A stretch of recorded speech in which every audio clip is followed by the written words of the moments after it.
कऱ्हेचे पाणी खंड पहिला आत्मवृत्त आचार्य अत्रे प्रकरण 5 9व्या वर्षी काव्य झाले।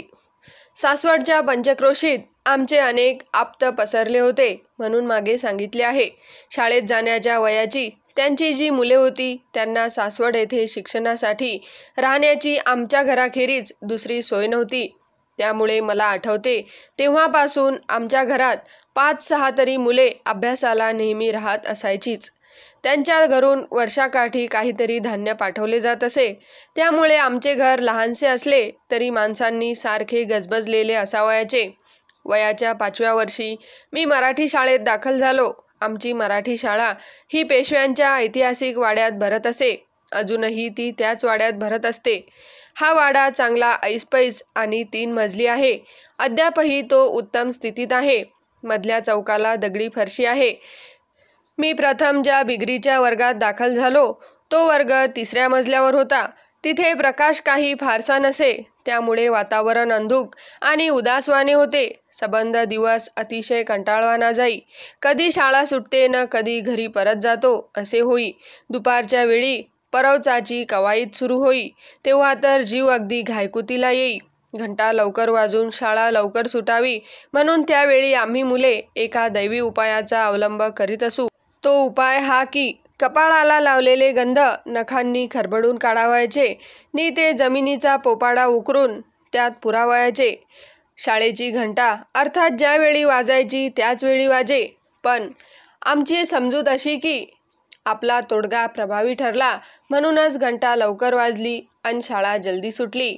त्यावेळी आम्ही मास्तरांना फारसे भीत नसू। आमची वडीलधारी माणसे मास्तरांना एकेरी नावांनीच हाका मारीत असत। कृष्णा मास्तर, मोरू मास्तर, दत्तू मास्तर। त्यावेळी सकाळ संध्याकाळ अशा 2 हप्त्यांनी शाळा भरत असत। सकाळची शाळा संपली की आम्ही कऱ्हा नदीच्या घाटावर आंघोळीला जात असू। तेथे आमचे मास्तरही आमच्याबरोबर स्नानाला येत।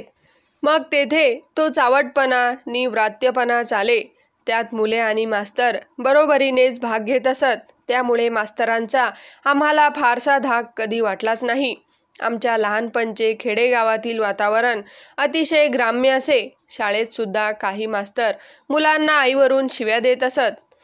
मी मराठी 2रीत असताना आम्हाला कुलकर्णी नावाचे एक मास्तर होते। त्यांनी एक चमत्कारिक शिवी शोधून काढली होती। ती ही, तुझ्या आईचा नवरा तुझा बाप। तिच्या अर्थामध्ये शिवी नव्हती हे खरे, पण तिचे एकंदर अवसान एखाद्या भयंकर शिवीसारखे होते। आमच्या वर्गात मामलेदारांचा मुलगा होता। त्याने ही बातमी आपल्या वडिलांना सांगितली तेव्हा मामलेदार साहेब संतापून एक दिवस वर्गात आले आणि त्या मास्तरांची मुलांच्या देखत त्यांनी अशी काही बंबेरी उडवली की त्यांना अगदी मेल्याहून मेल्यासारखे झाले। बाळू मास्तर म्हणून आमचे दुसरे एक शिक्षक होते। त्यांनी तर गावात राधी नावाची एक बाई ठेवली होती। त्या दोघांची नावे मुलांनी गावामधल्या पुष्कळशा भिंतींवर मोठमोठ्या अक्षरांनी लिहून ठेवली होती। गावात त्यावेळी शिमगा फारच रौद्र स्वरूपात साजरा होत असे।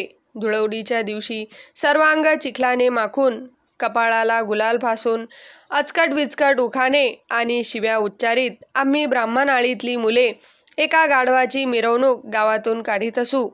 ही मिरवणूक शेवटी सरदार पुरंदराच्या वाड्यात विसर्जित होत असे। तेथे प्रत्येकाला बुंदीचा एक लाडू वाटण्यात येत असे। वयाच्या 6व्या-7व्या वर्षापासूनच आम्ही मुले ह्या वार्षिक कार्यक्रमात मोठ्या हौसेने भाग घेत असू। आज त्याची आठवण झाली की अंगावर काठा उभा राहतो, पण त्यावेळी त्याचे कोणालाच काही वाटत नसे। मुले शिमग्याचे उखाणे घालू लागली की वडील माणसे फिदी-फिदी हसून त्यांचे उलट कौतुकच करीत। माझे वडील एवढे कडक, पण एका रात्री त्यांनी आमच्या राहत्या घराच्या ओसरीवर मुरळीचा तमाशा केला। मी 8 वर्षाचा असेन त्यावेळी। शेजारच्या खोलीत झोपलो होतो मी। डब तुणतुण्याच्या आवाजाने मी जागा झालो आणि पाहतो तो काय, एक बाई काहीतरी चमत्कारिक हावभाव करून नाचत होती। असे दृश्य मी आयुष्यात कधी पाहिले नव्हते। पुढे दौलतजादा सुरू झाला अन ती बाई एकेकाच्या मांडीवर जाऊन बसू लागली आणि त्यात माझ्या वडिलांची जेव्हा पाळी आली तेव्हा तर मी एकदम गळाच काढला। त्यानंतर हा प्रकार पुन्हा कधी आमच्या घरात घडलेला मला आठवत नाही, पण ब्राह्मणाच्या घरात मुरळीचा तमाशा करण्याच्या माझ्या वडिलांच्या त्या काळातल्या धाडसाचे मला राहून राहून आश्चर्य वाटते. लहानपणी मी अंगाने अगदीच किरकोळ होतो, त्यामुळे दंगामस्ती अन दांडगाई करण्याकडे माझी विशेष प्रवृत्ती नसे. विटीदांडू अन आट्यापाट्या हे त्यावेळचे आमचे आवडते खेळ असत. संगमेश्वराच्या देवळातल्या प्रशस्त दगडी फरशीवर रोज संध्याकाळी आट्यापाट्यांचा आमचा खेळ मोठ्या धूमधडाक्याने चालावयाचा. मला शुद्ध भाषेचा कान अगदी लहानपणापासून होता. ह्याचे एक विनोदी उदाहरण सांगतो. अवघ्या 8 वर्षांचा होतो मी. आट्यापाट्या खेळत असताना एक मुलगा मारला गेला. तेव्हा एका तेल्याच्या मुलाने मोठ्याने विचारले, "कोण मेलं?" तेव्हा मी तितक्याच मोठ्या आवाजात ओरडून त्याला उत्तर दिले, "कुणी नाही." तेव्हा असा काही हशा पिकला म्हणता. त्या हास्याचा ध्वनी अजून माझ्या कानात रेंगाळतो आहे. खेळाव्यतिरिक्त पोहणे आणि व्यायाम ह्याचीही मला आवड असे. नदीकाठच्या गावात राहणाऱ्या मुलांना पोहणे आपोआपच येते. कऱ्हा नदीला एरवी पाणी फारसे नसे, पण पावसाळ्याच्या दिवसात नदी भरलेली असे. पूर काही फार येत नसे. एका बाजूने चांबळी आणि दुसऱ्या बाजूने कऱ्हा या दोन्ही नद्यांना पूर आला म्हणजे संगमेश्वराच्या देवळासमोर पाण्याचा डोह निर्माण होई. पूर ओसरून गेला तरी तो डोह तसाच कित्येक दिवस टिकून राही. ह्या डोहात आम्ही डुंबत असू. एकदा या डोहात मी पोहत असताना पाण्याच्या खोलीच्या अदमास मला न लागल्यामुळे मी एकदम घाबरलो नि गटांगळ्या खाऊ लागलो. माझ्याच वर्गातला एक उंचेला मुलगा भिकू विष्णू जगताप म्हणून होता. त्याने मला मानगुटीला धरून बाहेर काढले म्हणून मी वाचलो, नाहीतर मोठा कठीणच प्रसंग होता तो. भिकू अजूनही हयात आहे. तो केव्हाही भेटला की मी त्याचे आभार मानायला कधीही चुकत नाही. चांबळी नदीच्या महापुरात आमच्या गावातला विष्णू ब्रह्मे नावाचा एक तगडा तरुण साऱ्या गावासमक्ष वाहून गेला. ही हकीकत त्याच वेळी घडली. महापुरात बुडलेला विष्णू ह्या गोष्टीमध्ये मी त्या प्रसंगाचे इत्थंभूत वर्णन केलेले आहे. सोपानदेवांची समाधी चांबळी नदीच्या काठी आहे.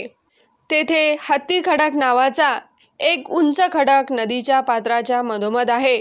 खरे सांगायचे म्हणजे चांबळी ही नदी कसली, ओढाच तो. त्याला पूर आला तरी तो बेताचाच यायचा आणि आला तरी 1.5-2 तासात ओसरायचा. अन हत्ती खडक बुडून जाण्याएवढा पूर तर चांबळीला कधी आल्याचे कोणाच्या स्मरणातच नाही. पण वेळ आली म्हणजे काय घडेल हे कधी कोणाला सांगता येणार नाही. विष्णू ब्रह्मे हा भटजी होता.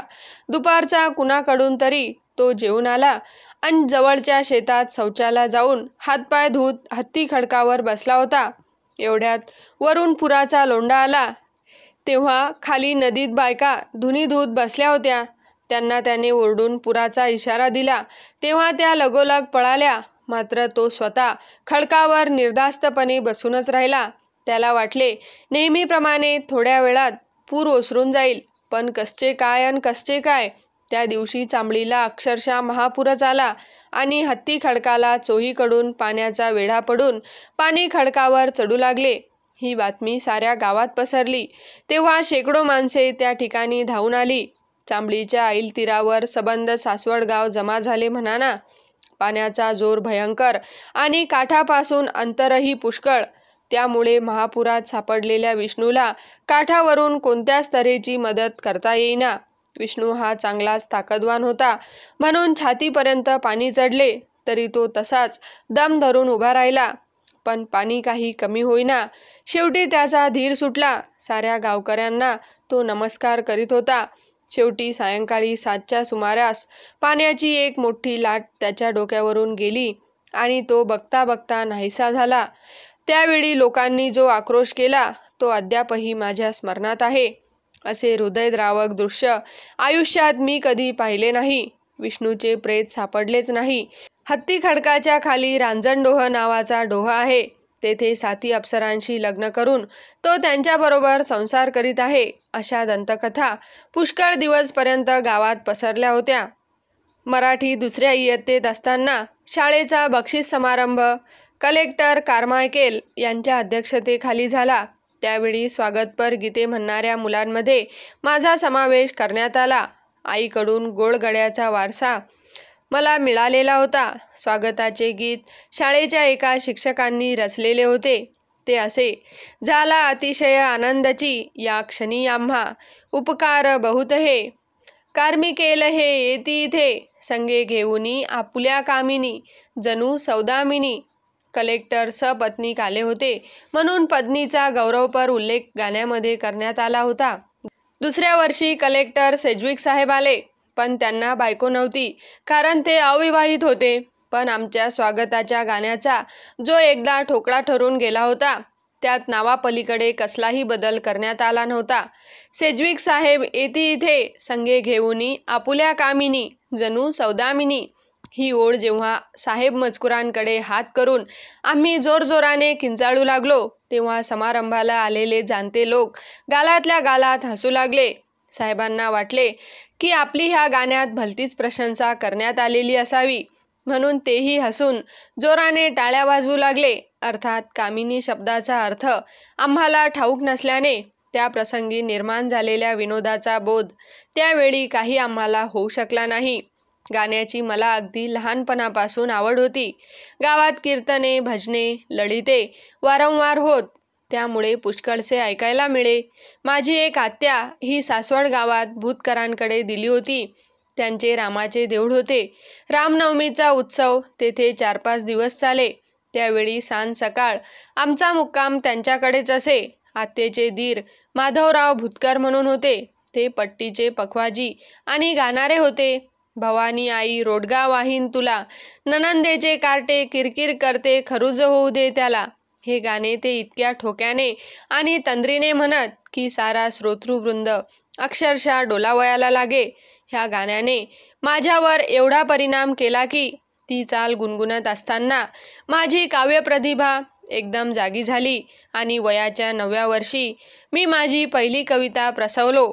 सरदार पुरंदरांच्याकडे सीताबाई नावाची एक तिरळी स्वयंपाकीन होती. तिची आम्ही खूप थट्टा करीत असू. माझ्या पहिल्या कवितेला तिनेच प्रेरणा दिली. ती कविता अशी: सीताबाई वर्णू किती तव गुण, डोळा काना नाक वाकडे बधिर असती तव कर्ण. सीताबाई वर्णू किती तव गुण, एकादशीला उपास करुनी खाई कांदा लसूण. सीताबाई वर्णू किती तव गुण.